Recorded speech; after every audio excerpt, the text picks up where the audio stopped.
All right, Mr. Kanabar, we'll come back to you, sir. Let me bring in Amitabh Kant. He joins us now. Mr. Kant, always a pleasure. Many thanks for joining us here on CNBC-TV18. She saved the best for last. It is a budget that's delivered on the hope of boosting consumption, on delivering for the middle class, and that was the promise that the Prime Minister had made.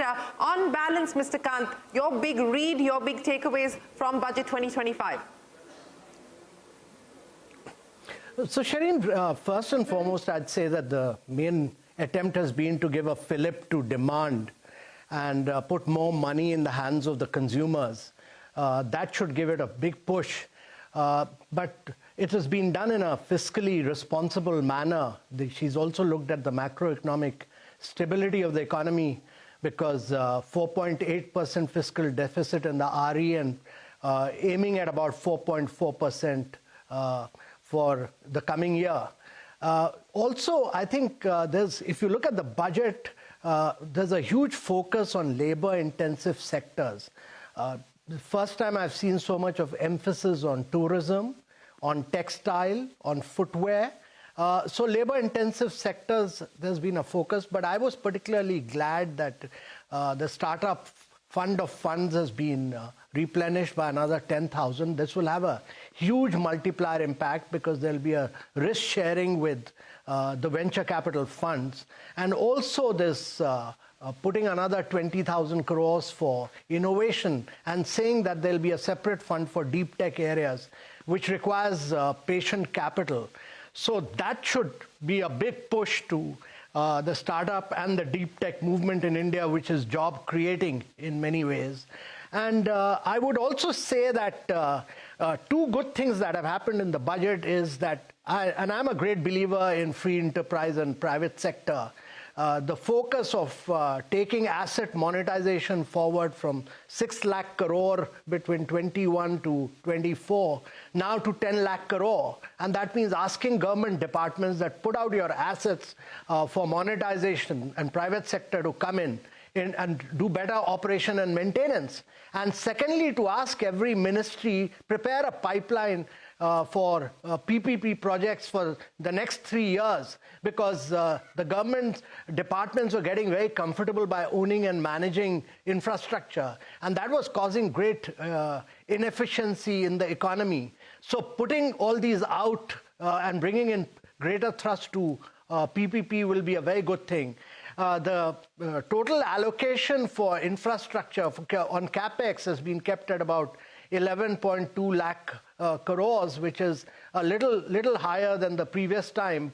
But infrastructure, greater thrust on execution and implementation of infrastructure projects is very, very critical. I would have felt that there should have been a much greater even a greater emphasis on infrastructure, because infrastructure boost gives a long-term impact. And lastly, I feel that there is a clear realization in government that several departments and regulatory bodies have caused a regulatory cholesterol, and they need to scrap rules, regulation, procedures, and acts all over. A huge amount of scrapping of laws, etc., needs to take place. And rightly, the finance minister has talked about laying a huge emphasis on ease of doing business and creating a committee which will come out within 1 year, a report. I think it should be much quicker, much faster, because at the state level, a whole range of deregulation is necessary and is required. And this, to my mind, is very critical. And I also feel that this emphasis on clean tech mission is very important, because today, if you look at it, solar, we are importing 80%, EVs, batteries, we are importing about 75 to 80%. All these things require an approach of Make in India in a very big way. And so overall, I rate the budget as giving a major push to demand creation in the Indian economy, and a very macroeconomic stability is really the focus despite this big giveaway of 1 lakh crore. Yes, it is a big giveaway in terms of the revenue foregone for what the finance minister has delivered as far as direct taxes are concerned. But Mr. Kant, this regulatory cholesterol that you spoke of, and of course, a lot of what was announced in the budget will be work in progress. As you pointed out, a committee will now look at these areas of deregulation and so on and so forth and come back within a year's time. But on the infrastructure side, because you said that you would have hoped for the government to do more. At 11.21 lakh crore rupees, the capex, do you believe that that is enough? Do you believe more should have been done? Yeah, but the intention, again, Shireen, is that you have better quality of infrastructure creation with 11.2 lakh crores, but you also push out a lot of government assets for private sector management through the asset monetization pipeline. Which has done well. They were able to achieve the 6 lakh crore and now to target for 10 lakh crore. And also say that we are going to have more and more of PPP because in the last 7-8 years, there's been a slowdown on the public partnership projects, and that requires you to do a lot of homework in terms of land, your ability to get all clearance and then put them out for bidding.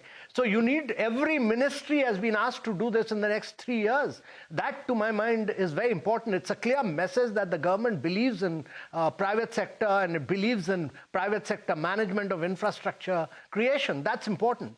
I really feel that the next bid round is the fiscal bid has been done, and the next bid is to allow, in the monetary policy, to allow greater credit to flow, because I'm a great believer that the private credit to GDP ratio in India is still low at about 50%.